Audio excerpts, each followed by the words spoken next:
Yes, our bachelors are over here behind. Right. What would you do? So what we're going to do now is we're going to go ahead and have an open panel discussion. I will give you guys obviously authority that if it's a question you don't choose to answer, you don't have to, but I don't think that will happen. But I think it's important to have the opportunity because there's very different experiences here for everybody to have a chance to ask questions. And then we'll do that for a little while, go as long as it does. And then at the end of that, we'll start getting prepped up for lunch. And again, I want to take just a moment to thank everybody that is here for the Before I Die Festival. Like I said, you look around, all those people that said they were coming today from yesterday that said, ooh, grief, man, maybe not. We need to encourage people to come to this, to the point where I think I'm going to talk to the committee next year and see maybe we intermix both so people can't duck out on it. Because it's a very important subject, and the subject, and I'm going to say at the beginning of the festival, not only do we in the Midwest suck at death, but we also suck at grief. So those two things kind of go hand in hand, and hopefully these kind of events are things that can help that out. So with that, I'm going to leave it open to anybody. Please ask your questions. Who's going to be the first brave one? Okay. Okay. Mine is not as serious or I think is really death and the losses that all of you have had. I'm 81 years old, and at 75 years old, I had to slow down. I had my work, my job, I was passionate about. I loved what I did. I loved, and I was very much involved, very passionate about it. At 75, I had to slow down. Then at 79, I had to quit altogether.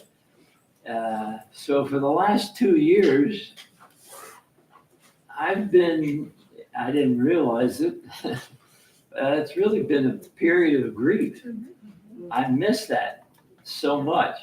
I think I'm happy to announce, though, that just with this great meeting, and I've been to every one of these, the first one, the second one, and now this one. Do you? And how you forget this ugly old man? But anyway, I think I'm finally getting over it. But that is a grief too, I guess. Absolutely. Life's transition for sure. It's a new normal. I just wrote down while you were talking, menopause grief, because I'm in 3 right now, Yeah. and that's another thing people won't talk about is menopause. True. And it's awful. I used to run half marathons. I'd get on my bike and ride 50 miles just for fun, and I could barely get to the end of the block without pain. Yeah. And I gained 30 pounds in like a week, so. Yep. Life transitions are. I think grief in all aspects is a changing event in your life, right? So with grief, everything that changes within your life, you will grieve the way that your life used to be. And that could be your job, your career. That was your identity, was what you did on a day-to-day, that 9-to-5 basis. And it still continued till you finally said, hey, I can't do it anymore. You have to find another identity. And that identity is purpose within yourself, right? And so for me, I was no longer a mother of 2. I was a mother of 1 with 1 here and then 1 in heaven, right? But I struggled with on Christmas morning signing just 1 love mom on those packages. And that was one of the things that I said. I only hear I love you, mom, from one of my sons, right? And so I had to grieve that identity of being a mother. It wasn't like I was still a mother, but I was now a mother of 1 here and a mother of 1 in heaven. And so when you have your identity change, I think that's really, really another way of grief. I have to say, though, I volunteer, and I've been volunteering, and that helped. That gave me something to do. And the volunteering I do is associated with what I used to really do. but I'm not getting paid. And that's okay. That's okay. At least and because I know I just can't do the other anymore, and volunteering in the same type of surroundings has been very helpful. It's finding value in yourself, right? I agree. So I think most of you talked about, like, those first 2 weeks, you get bereavement, you get, we all, I think in this room can say that 2 weeks is not enough, if you're even lucky to get that, right? I'm seeing a major increase in paternity leave and maternity leave. Are you guys seeing anything changing in the industries and with corporations or anything about extending or making for bereavement? No, not, and at the university level, this is one of the things that drives me crazy is we don't have any policy for medical students and just students in general. And we have students who have lost their parents while at university or have lost significant loved ones. And there's no grievance policy currently right now. And that's not uncommon. So I do see an effort to work on these things, but I haven't seen a major overhaul as far as an FMLA. And there's so many nuances with it. And you have to meet your company's criteria of what that next of kin definition is. But what if you've maybe you grew up in a household, but the neighbor next door was actually like a quasi mother to you. Like, it's so inadequate in my opinion overall. And I don't see anything changing as far as that. But I do see some movements and really thinking about some of these other populations that experience grief. Anybody else? Yeah, absolutely. That's one of my big, huge next adventures is bereavement and grief in the workplace, because bereavement, ironically enough, when I worked for JP Morgan, we were allowed 3 days when I first started working there 27 years ago. And then ironically, one of the higher ups lost her spouse. And then the bereavement time changed from 3 days to 5 days to now I think it's 20 days. So I think when the right people experience the right, I shouldn't say right grief, but they experience it, they're like, wow, we're asking our people to come back after 3 days. And a lot of times 3 days is the funeral hasn't even happened, right? And then not only do I work with that, but also to try to change things with grief in the workplace when we come back to work. Like providing that information, those resources to those people that when we come back to work, they don't ignore us or treat us like we have grief disease or whatever that may be. And so I think it's not only the bereavement has to change, the policies have to change. And God, I would love for maternity to be a year. I think you should have a year off with your kid. It's all those milestones, right? But also if I lose my son, that's a life-changing moment as well that I have to go through those year events as well. So I think there needs to be some kind of middle ground. I don't know what that is. But also we have to acknowledge grief in the workplace as an actual event as well. And people have to adjust accordingly. They have to adjust to isolate me, not to leave me out, not to expect me to come into work and perform at 150%, right? Because my whole life's changed. But also corporations are losing billions of dollars with presenteeism, because most of us have to go to work and we have to earn that money. So we're showing up to work, but we're not making right decisions, right productivity, right, all those things that go into a presenteeism, and we're just showing up because we have to earn a paycheck. I know at hospice we do have a week, which is, for hospice, so if we didn't, that would be ridiculous. But we have had 3 people that have recently lost a parent. And I will say one of the things kind of to that point when people come back is it's really important to have consistency on how you support the person in grief and in whatever memorial thing you're doing. Because we do have one employee that was really upset because she hasn't been there as long as everybody else. And the other 2 had like flowers at the funeral and had people attend the funeral, and there was nothing for her. So I think, not just the time off, but to that point of how we're acknowledging the grief is really important, and being consistent in that as well. And also, I work for hospice. Okay. We're a smaller company. We're not a big, JP Morgan, all this stuff, right? I'm not working at a university. But even for us, and coming from being, my own boss and having my own team, is I always thought it was really important that if we are in the business of people, which all of us are, regardless of what our profession is, because we work with other human beings, we have to remember we all have a pulse, and there are things that are lost. Like, there is money lost to a company if people aren't showing up the best they are. That I think I'm a huge proponent of having that conversation with a person. I mean, I know one of the women who just lost her mom, she had a lot of other things kind of happen all at one time and was freaking out, and ended up talking to our CEO, and everybody, the board approved that she had another week off. So, I mean, I think just communication and advocating for ourselves too, in this time where it's not adequate, like, we have to advocate for ourselves too. Thank you. Are you still working with the university on that? I thought you said you were. Yeah, it's a slow process though, when you're an N of one and you have a big university system, you can make those ripples, but it takes a lot of people to come together to make that way. Yeah, and you're working with physicians. Mhm. They can be difficult. They can be difficult. Think? They can be difficult, yeah. Asking for a friend. So one of the things, when you are with somebody grieving, Mhm. and you're both grieving the same loss as far as a physical person, right? Okay. How is it that you can find a way to be there for the grief of the other, but not let their grief impact your grief journey? Because again, you're unique, even though it points to us, obviously my father. Yeah. So, how is it, because now you've got 3 different people plus beyond just the immediate 2 siblings and wife, how does that interaction work to where you can honor the other 2 grievers and still not let them pull you down into a grief area that you don't want? Yeah, I think it has to do with setting some emotional boundaries with yourself and realizing and making the decision that when you're there for them, you're being present for them at that moment.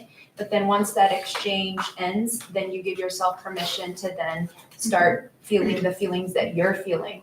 And having those strict emotional boundaries with yourself, it kind of reminds me of that thing where people are like, they say first, I know how you feel, and then all of a sudden they asked you how you were doing, but then all of a sudden you flip the conversation, and then all of a sudden it's about your grief.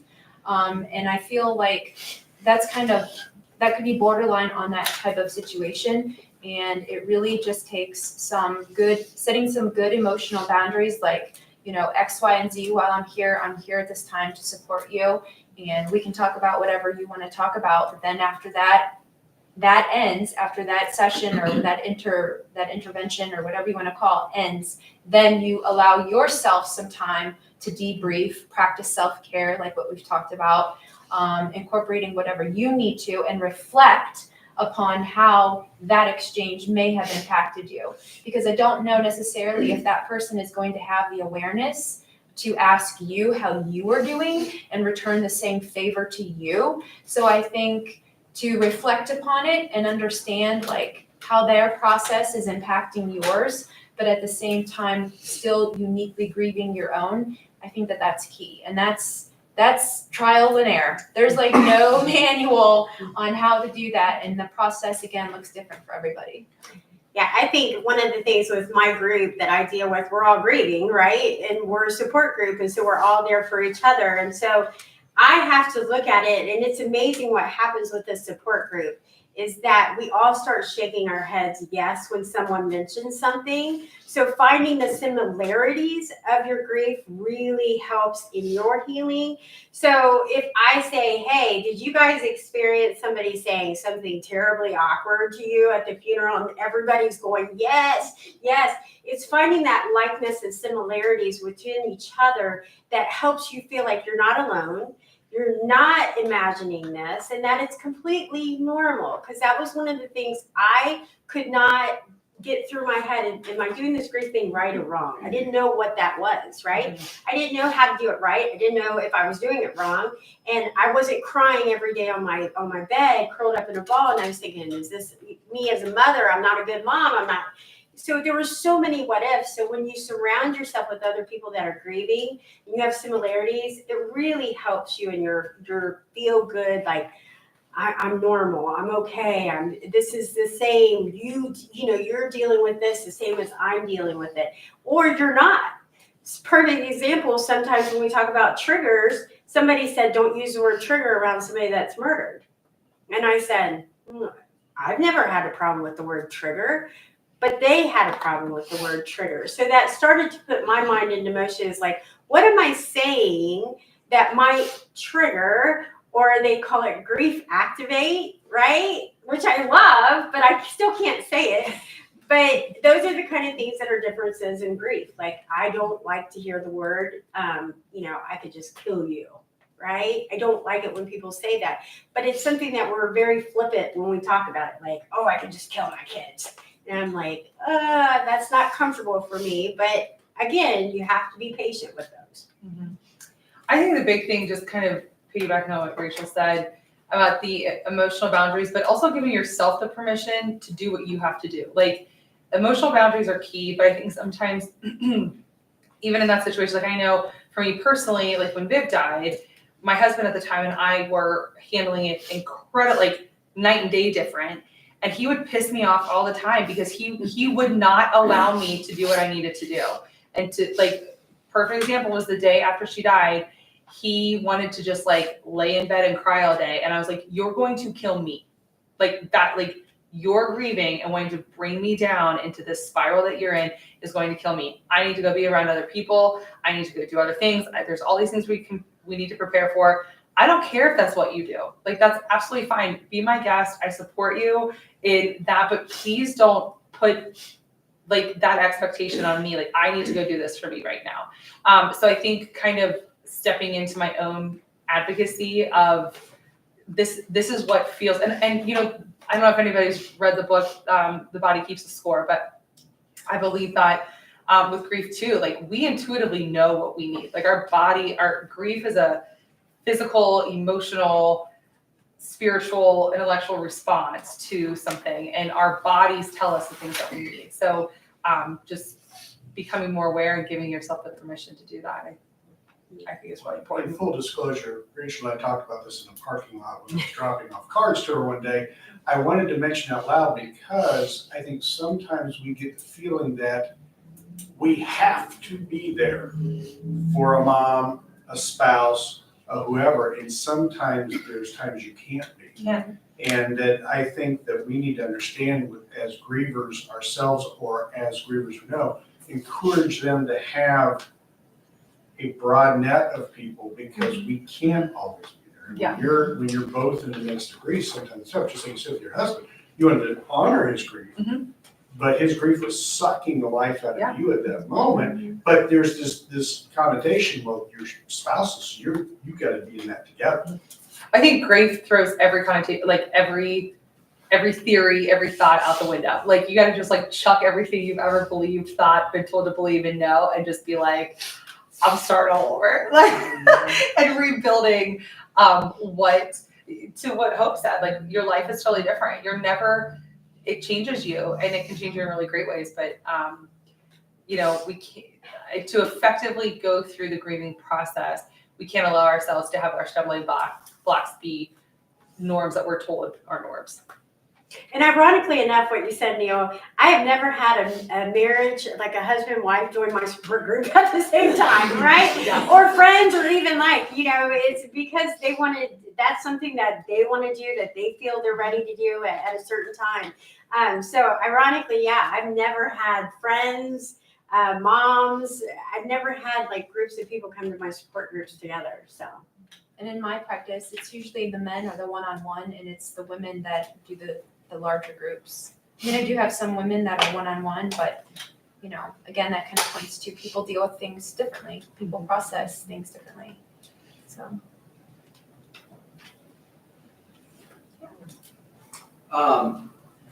So in working with people that are kind of going through the throes of grief, it's very much a balancing act with what I do, because sometimes I feel like they want me to be a counselor, and I'm not necessarily equipped to do that, and it's not necessarily my place.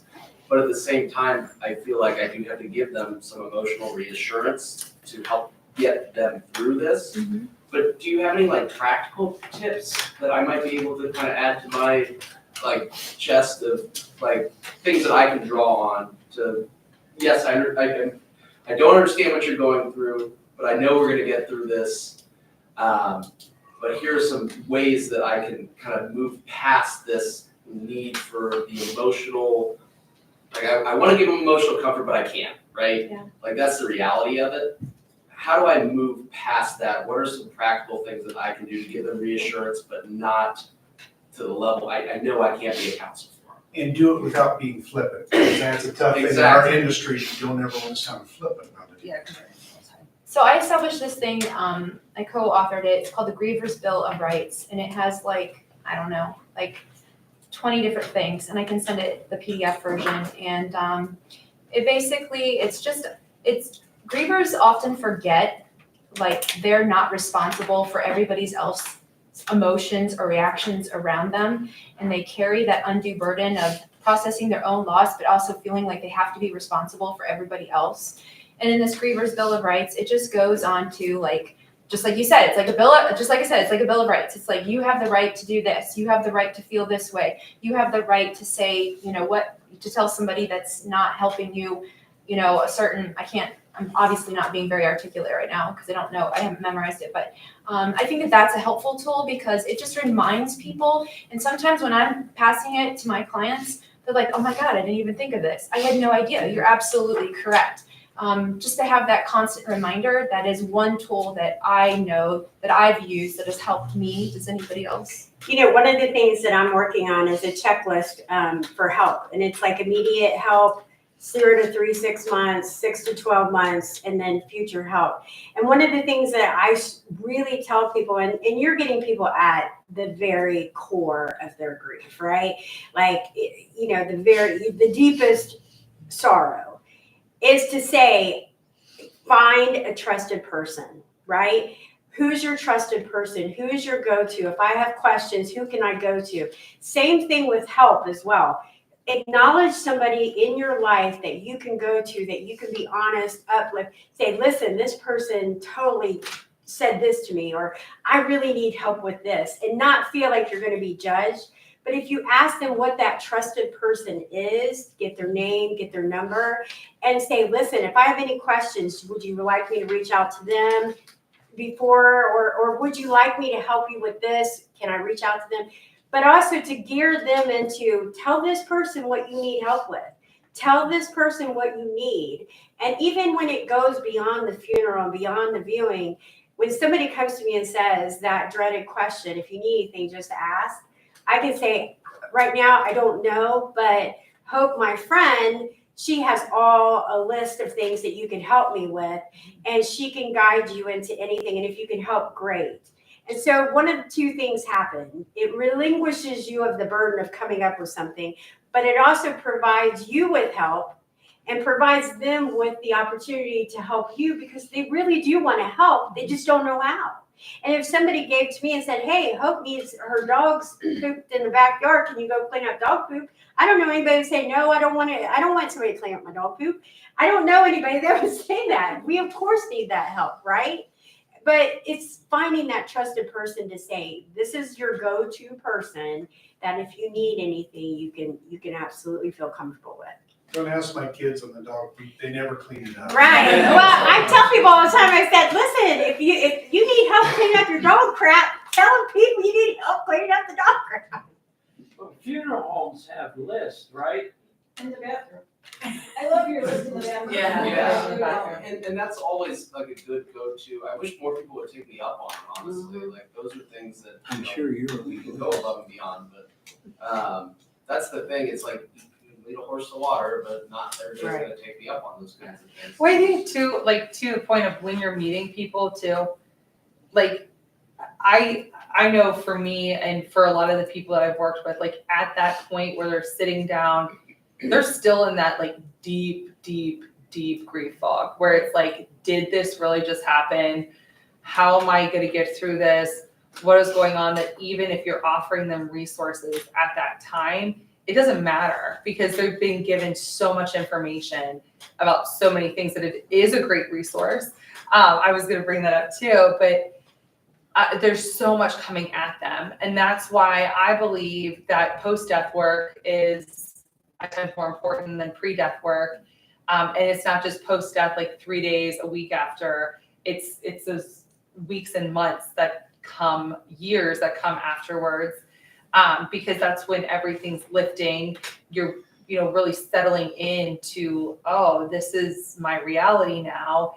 And that's when you start being able to recognize and realize where the real pockets are, where you could really use the support and help. But people are already moved on with their life and it's hard to recircle them back. So being able, that's why, I think to Hope's point, why having that person, that key person, that's the ride or die that's going to be there, is willing to be in the trenches and really rally the people at the right time is such a key person in grief outcomes for families and people. That for you, if you're able to help just identify who that person, and for you, I'm sure that's a tricky thing, right? Because I'm a funeral director. I'm here to help you. Who's your best friend? Right, exactly. Like, how do you do that, right? How do you do that? Sometimes that changes though. In grief, sometimes that changes. Oh, yeah. I It know does. for me, I was jealous of all the people after my husband passed. Like I didn't want to be around the Yeah. people who were happily married with children. Yeah. I didn't get to Yeah. have, Uh-huh. right? Like so, my besties changed completely. Yeah, my that's so true. whole circle changed. Mhm. So even then, sometimes it's not, it's not the same. And I know, like you guys are talking so much about like, oh, those weeks, months, years. The Widows group I was part of, we all agreed. We're like, no way, nothing can be worse than the first year. Nothing can be worse. The second year is absolute, and you don't want to tell people that. You want to be like, oh, this is nothing. Like, you just wait for year 2, right? But nobody's there. Nobody's there. So finding ways that we can be there for people much further than we ever imagined. And being able to say, like, I know she needs that yard mowed. She's never gonna ask for it, but I know that grass looks long. Just go mow it. Don't ask. Don't Just ask, do just it, do it. right? Yeah. And that's, I think it's the Nike logo all over, Just right? do it. Just do it. Like we're not gonna tell you. We may tell you no because we're control freaks or whatever, right? Right. You have your own burdens. I have to deal with mine. This is my responsibility. So being there long term, finding out who that is, you may not know. You may not know Yeah, about it's it. very true. Absolutely. And I think one of the things that we struggle with is our pride, right? Our pride plays a big part where we have to be, even as women, like I wanted to be this strong mother that didn't need anything from anyone, right? And so even family would offer and friends would offer, and I'm like, no, I'm all right. But if somebody would say, I'm bringing you by dinner, I'd be like, oh, okay, thank Exactly. you. But I don't reach out for help. And that's why if you found that person that you can say, school's coming up, I haven't even gotten the kids' school supplies yet, in dealing with, the sibling part of it, after losing, your own child and you're dealing with other siblings, that puts a whole nother layer on things to say, I haven't even thought about the kids' school supplies. Whose teacher are they going to? First days of school. These are the kind of things that happen that we just don't acknowledge. And so having that person that you could say, can you go get school supplies or take, whatever it may be. It's just such an amazing feeling. So panel, one of the questions or one of the comments that we typically make in loss, really we see the do's and don'ts and everything. When somebody comes to you, our profession especially, is I am sorry for your loss an appropriate thing to say? I am not a proponent of I'm sorry for your loss. I'll just say that. I'll state my biases right there because the last thing a griever wants is sympathy during that. And to me, a much better thing to say is, I can't imagine how you feel right now. I don't understand what you're going through, but I am here with you in this moment. Those are so much better to say than I'm sorry. I think that we throw that around too much that it's just lost its meaning in society and this culture. And I hear time and time again in my own private practice that when people are either, there's two things that they always they really bother them. One is I'm sorry for your loss, and the other thing is how are you doing? Because they always say, how do you think I'm freaking doing? My son was just killed 6 months ago in a drive-by shooting. How do you think that I'm doing? You already know, so why even ask the question? A better question might be, how are you holding up? Or, I mean, I don't even, Well, I think even I'm off the cuff, so, no, I think to that point, that one is like, how are you doing right now? yeah. That was always, I have found has been like a much better question, like, how are you doing right now?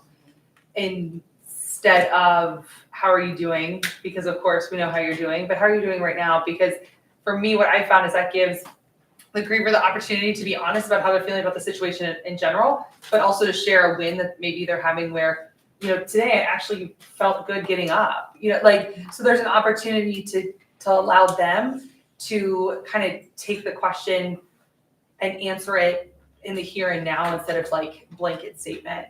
I agree, I'm sorry is like nails on a chalkboard, and honestly, that makes me feel uncomfortable. Like when people say that to me, it makes me feel uncomfortable because my response is typically like, why are you sorry? Like, why, like whenever it's always the first thing somebody will say when I share my story, and I'm sure we've all experienced that. It's like, oh, don't be sorry. Like, it's all good. Like, my life is actually freaking awesome because my daughter died, and nobody wants to hear that, but that's what I'm going to tell you if you tell me you're sorry. So I do like, I can't imagine how hard this is for you, or, I did have someone, and the only person through my entire experience with it that could have called me and said, I know exactly how you're feeling right now. I just want you to know I'm here for you. And she didn't. She called me and left a message and said, I just heard that Viv died. I know how I felt when I was going through that, and my heart is with you right now. I don't know how you're feeling because our stories are so, like, our journeys are completely different, but I just want you to know I'm here for you. And I feel like as a griever and working with all the families that I have worked with, that knowing that someone's there, like, and cares in the here and now is the most important. So, to that point of saying, I don't know how you're feeling, but I'm here for you and my heart is here with you, is a much better response than I'm sorry. Now, I think one of the things is grief etiquette is not taught, right? Grief etiquette is not taught in any way, shape, or form. So all we've heard growing up is, I'm sorry for your loss, or I'm sorry, or if there's anything I can do, let me know. And so that's learned behavior. And I tell everyone, if you don't know what to say, I don't know what to say, I'm sorry, or I don't know what to say, and leave it at that, is not have anything to say, right? Because what happens is we will hear all these I'm sorries throughout the whole viewing, the life afterwards, even in talking in general. All you hear is, as soon as they hear I've lost a son, they're like, I'm so sorry. And a lot of times it's like, you didn't know, you weren't aware. And I'm acknowledging that. But the worst thing to do is say something awkward because you don't know what to say. And I tell people all the time, please, if you do not know what to say and you can only come up with I'm sorry, use that. Yeah. Because what happens is, and this literally happened, not to me, thank goodness, but a lady lost her husband in the line, in the viewing. Her in-laws, dad or someone came up and said, hey, you're still young. She lost her husband. You're still young. Lose a little bit of weight and you'll find someone else. Now imagine, right? I'm like, how Surprised you went punch. second death. Right, yeah. She was like, how can the cat get behind me, right? And I was like, how did you recover from that? How did you recover?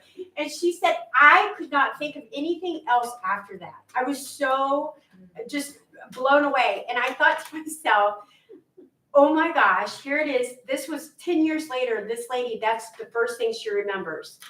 And so I tell everybody every single chance I get, if I'm sorry is all you got, use it. Don't come up with something else. Well, I was gonna say, because it is kind of like a go-to line, like what Neil was saying. Is it triggering in that sequence of words, or can I say something like, my condolences to you, or I'm sorry for what you are going through? I Is think that those are somehow better. I think those better? are much better. Those are much Yeah, better. Much better. Okay, Or I'm mo- sorry what you're going through, I feel like feels better than Yeah. I'm so sorry about your loss. Something a friend gave me as a recommendation was, I hope your memories bring you comfort in this time. Oh, I love And that. I think it's a beautiful sentiment, because that's, I mean, it's absolutely true, right? Like, that is what tends to bring us the most comfort. Right, and if you look at social media, let's be honest, when anybody passes away, the first thing you hear is, I'm sorry, I'm so sorry for your loss, I'm so sorry for your loss. Prayers, love, Prayers. whatever, comfort. And I always put on there, I never say I'm sorry, I always say, I'm sending you warm hugs of comfort and support. And that just means a little bit, like I thought about it a little bit, and it means a little bit more. To Neil's question, though, and your responses, I like. If you know the person, let's say you don't know this person at all, and they just happen to mention mom died last week, then some of your responses, you see what I'm trying to say? You need to know the person to give some of your responses. I don't know. I would still say the same thing to somebody in a grocery line as I would. Because for me, that is part of this whole mission of changing the way we talk about grief and death. That even if it's somebody in the grocery store line, and it has happened to me more times than I would like to admit. I think I have this like neon sign that like goes up in the most like inopportune times. Like, hey, tell me your life story while we're just sitting here. And that has happened to me. And I would still say to them, I would not say I'm sorry. Okay. I try to erase that from my vocabulary totally, completely. But what did you say? I'll say something like, I'm sure that's really hard for you right now. How are you dealing with that right now? You're sharing this with me. Because you don't know them at all. First time you. I don't know them at all, but we end up talking for 25 minutes. That every sounds single really time. It's difficult. terrible, but Yeah. Thank you for trusting me with that. Yes, Thank you exactly. for Keep trying- personally back. Yeah. I would simply say my condolences. It just sounds better than I'm sorry. My condolences to you, your family. I know it's not much better than I'm sorry, but if I'm not aware of the person, Right, I would that's say my- my condolences. That's my point. Yeah. You can't say a lot Right. to a person you've never seen before in your life. Mhm. But that's why I'm trying to get your wording. And Yeah. thank you. And I was just thinking about, not to discredit your comment at all, but I remember one time, there was a person who lost their father, and I said, something along the lines like, I hope that memories will whatever. And she went off, she's like, no, my memories, he was an asshole. She just went off, and I was like, wow, I did not mean to open that can of worms. So Maybe I then- should rephrase and say, I hope some of your memories. Yeah. Right? So I I- hope there's a memory. So okay? you didn't But know that. That's very valid. They Right. don't get to read So it, I- right? The audience matters. Right. Know your Right. audience. That's my point. You didn't know that. Right. That's why it's when it's sick, that must be really difficult for you, or I can't imagine what you're going through, or my condolences. Those are kind of like universal, kind of safe spaces Universal, that keep it- hopefully won't open a can of worms. Yeah. But you know what? I think even to that point though, for those of us who have the courage to meet people in their grief, we have to have thick skin because we don't know. We Right. could be saying something that we feel like is great and well prepared, and we've gotten so comfortable saying it to people, and it's been so well received by so many people, and then we say it to one person and they lose their ever living mind. And it's like, you know what? I said something. Like, I gotta have thick skin too, and I think that that is something that we have, us as people that want to be a support to people in grief, like we have to know that we can talk about it all the time, we can feel really comfortable with it, we can feel like we got this under control, and we can meet someone and we can show some of our cards that we play on a regular basis, and it does not go over the way that we anticipate. And I always think about that and say, like, at least I said something, I did something, and You didn't just say, okay. yeah, Right. yeah. I was willing to meet you there, and then my response to the flying off the handle is also a way to meet them where they're at too. Like I said something to my sister one time, and she flew off the handle at me, and I was like, I'm really sorry what I said upset you. I'm just trying to let you know that my heart's here with you, and that was it.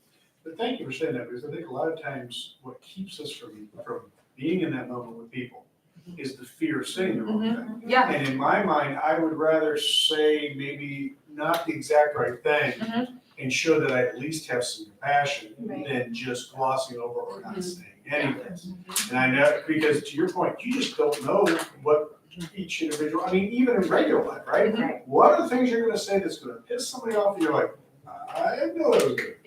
And also, we also have to remember when we're grieving, we are somewhat not the most politically correct people in the world, right? So we have to be forgiving of others as we grieve. Like when you come to me and say something, I have to be acknowledge that your heart was in the right place, and it may have been the worst thing ever, like lose some weight. But I think that in the overall arching kind of thing, you meant, hey, chin up. You'll find somebody else. But we also have to be forgiving. But then we also have to realize that when we're grieving, that what we say matters too. Whereas if somebody came to me and heartfelt said, how are you doing today or right now? And I say, I have to also be forgiving in that person to say, they didn't mean it like that. For They sure. didn't come at you like that. But that's what they got, right? And so we have to be a little more compassionate about our own grief and with people that are trying to deal with us with grief, even though they say the worst things. And that's one of the things we talk about is the expectations I have of you with my grief. Like, I expect you to know what to say. I expect you to know how to come at me. I expect you to be here for me, right? And when those things don't happen, what happens? My expectations I'm losing my expectations, but they're my expectations. And I say this exact story. I expect my husband to take out the trash every day, but he didn't know that I expected him to take out the trash every day unless I expressed it, right? So he's thinking that trash is, and he's thinking, why is that woman taking out the trash? It's filling up. She's waiting on me, and I'm waiting on him to do it, because there are different expectations. So unless we voice what we expect, sometimes we get let down, and then we really have to look at, that was my expectation, not theirs. So that's like the healing path of the griever. Yeah.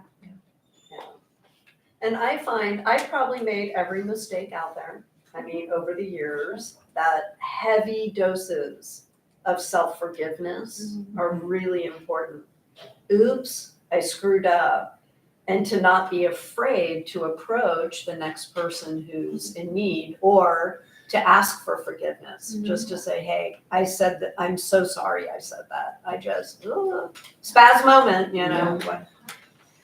Thank you for and you mentioning like how we have to take some of this on as grievers too. My brother died unexpectedly almost 10 years ago. And at the funeral, nobody would talk to my parents and nobody would talk to his children because, oh my God, his parents just lost a child. Right. And oh my God, these children just lost their father. So literally everybody was in my face all day. What happened? How did he die? Are your parents okay? And not one person asked me how I was. And it hurt. And at the end of the day, I started lashing out at people. I made those mistakes too. And I'm like, leave me the F alone. I'm hurt too. But it was coming from a place of heart. So I had to learn how to forgive myself for being so upset at the way people came to me during the funeral. Absolutely. We have to be forgiving. Even though we're grieving, we have to be the ones that forgive them at the worst things. It's a terrible Like, are you serious? You just said that to me? But, Yeah. at the end of the day, it's all about they want to be there. They want to support. And I found myself, until I lost my son, I said those exact same words. If you need anything, let me know. I'm so sorry. Call me. I'm here for you. I did the meal trains. I did whatever. And not knowing. We don't know if we don't go out and talk about it. And that's one of the things we have to start doing. And that's why these kind of events are huge. So let me just ask you about that. So I'm a death doula. There's a few in the room here. So this whole notion of death denial and avoidance, okay? I mean, people are also not taking care of things they could take care of in advance of their death because of this thing called death denial and avoidance. And I'm curious what the intersection is of that and grief. I think there's a lot of anticipatory grief involved with that because you know consciously that your grief is, your death is imminent, but you still have So grief is a function of your heart and your mind in discongruence. So your mind knows, yes, your death is imminently coming, but your heart wants to continue to live because you want to be there and watch your daughter walk down the aisle, or you want to be there to watch your grandkids grow. So your heart and your mind are not having the same conversation. And I feel like getting your heart and your mind are somehow acting like, that's why I think death doulas, I'm a proponent of death doulas, and I think that that's why they're excellent at what they do, because they can help individuals have those conversations to get their intellectual and their heart language on the same page and find that commonality, and not just for the individual themselves who are dying, but also for the family members. I was talking earlier that I was dealing with a woman yesterday who her mother had died, and it was a cancer trajectory, and her mother wanted to maintain this facade that she was strong and that she had hope and that she believed that she was going to be cured of cancer. And her daughter wanted to maintain that facade of hope that her mother was going to live. And both of them were both like grieving because they both knew that she was actively dying, and they never had those heartfelt conversations. And 2 years later, she's coming to me and she's talking to me and she's like, I'm carrying all this weight because I knew my mom was dying, and I believe that my mom knew that she was dying, but we were afraid to have those conversations. So I think that's where the death doulas kind of come into play, where you individually meet with those people and say, have those open-ended questions. If there's anything that you'd like to say to so-and-so, what would I be? How would you envision your memorial? What is your ideal, ceremony? Like, having those open-end conversations, then start that process to get other people on board, and then saying it in a way to the other members of the family that is empathetic and at their level, because, fears, you just gotta be. Anything else? I think you just take the opportunities when they come. Yeah. Like my aunt passed away and we were all at the funeral, and then on the way home, my husband, my son, and I are all talking about what we want to happen. Like, hey, that this better not happen to me. And because I keep telling him, I said, I do not want cremated. I don't care what you all do with me, but don't burn me, because I have this fear of being burned. And so, but I think it's all about taking the opportunities when they do arise to have that emotional conversation and say, listen, I know Aunt Judy just died. What's your thoughts? How would you feel? And it may not be the way that you want to approach it, but usually at those times, that's when people are really thinking about the services and when they're, in that moment. And my son was like, just throw a party for me, have some beer. I hope I'm not here with you, but right? Like, I don't want anybody crying, and and everybody's different, right? So I always think of my favorite movie as Harold and Maude, and when Maude, she purposely goes to all these funerals, and Harold joins her. And they have wow, did you see what she was wearing? And and they talk about it, and they come together with what their ideal service would be. And I think if we can have this conversations and talk to our family members and our close loved ones and be like, oh, like you just said, oh, I really liked that. I have my whole funeral, everything planned out. I've got all the songs that I want. I've got the people that I want to say, but then again, I'm in this business and I'm weird and not a lot of people are like me. But, I feel like using those movies and things and ways to normalize it and have those conversations is key. I love that movie. I do think too in this vein, so I have 7 kids. I think it's really, really important that we have these conversations, that we allow our kids to be in these conversations too, for people who have kids or grandkids. Because it ends up normalizing our end of life. It's not something, my kids and I, we just had a conversation. My 5-year-old woke up in the morning and it's like everybody's running around trying to get ready for school. And he goes, Mom, I was just thinking about it. I don't know if I'm still afraid to die or not. I just hope it doesn't happen for a while. And I was like, well, way to start a Wednesday morning. I surely don't want you to die right now either. And I'm glad you're feeling better about it. This is something we can talk about maybe after we put our shoes on or all in the car ready to go, but I do think that that's it's a great way to just incorporate end of life as we include our kids in those conversations, have them go to end of life services. When my grandpa died, I told my kids in the morning, he died through the night. And when the kids woke up in the morning, I was like, hey guys, I just want you to know great grandpa died through the night. And my daughter, who at the time I think was 8, she looks at me and she just takes a deep breath and she goes, well, are they putting him in a box or are they gonna burn him? And I was like, this is hilarious. Yeah. I was like, and the moment, you talk about death and dying all so often in your house. But yeah, I do think that at those intersects and when those conversations come up, we think about it as adults, so we want to have these conversations and normalize these conversations with adults. But I really encourage that, you include the children in your life in those conversations as well, because they will have a different perception of all of this as they live and age, if it's talked about when they're young. One of the greatest tragedies of our business is that too many people think about what they want for their funeral, which is fine.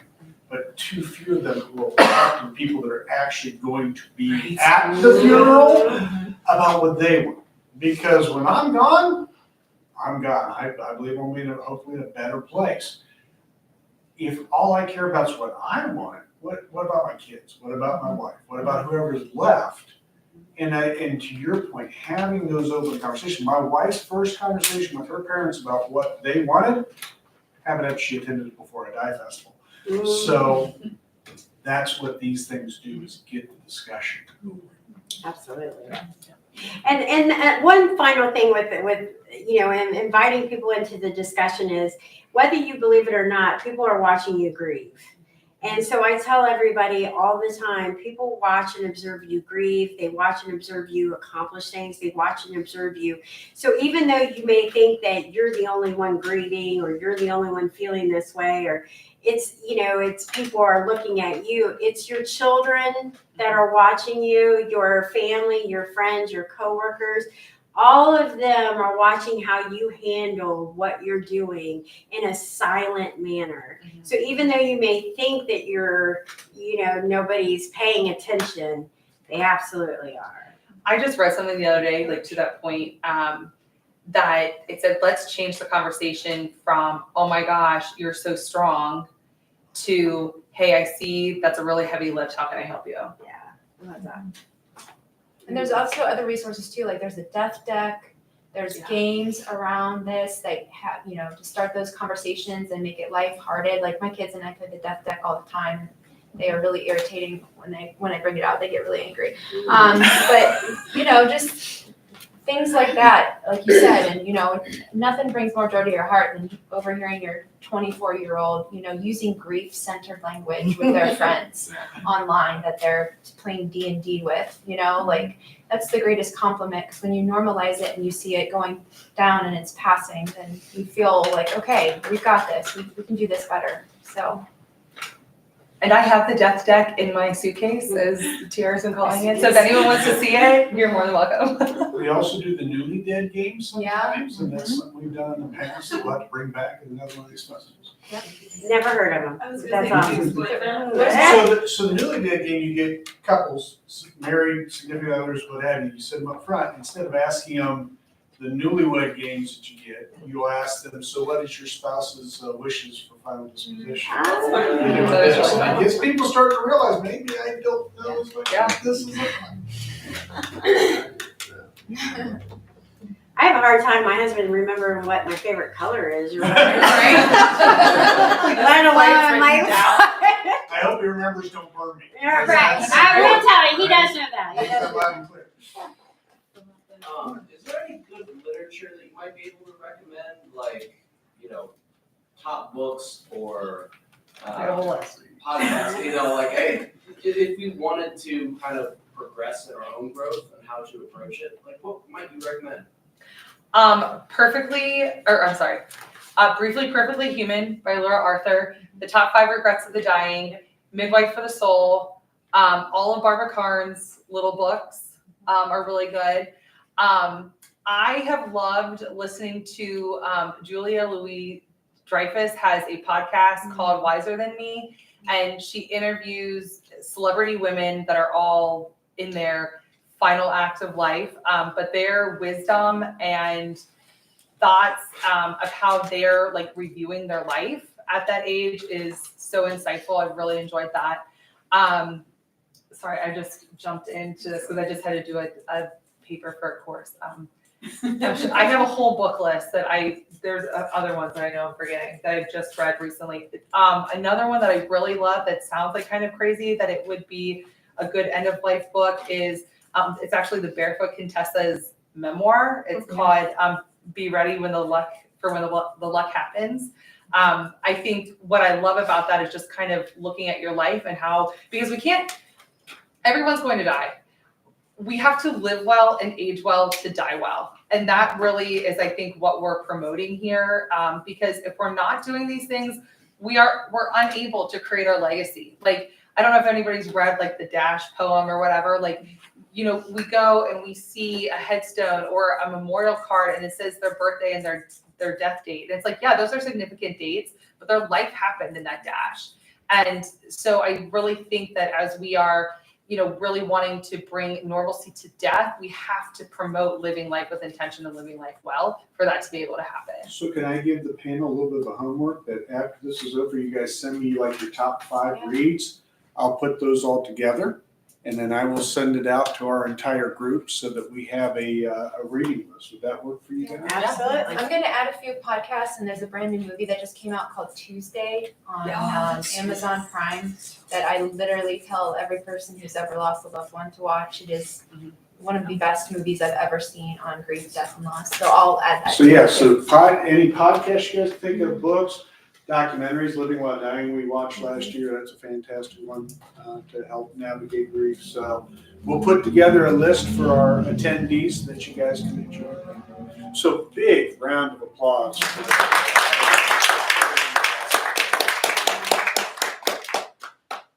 So at this point, we're going to be moving on to lunch because, you know, like I said yesterday, Midwesterners, we know how to eat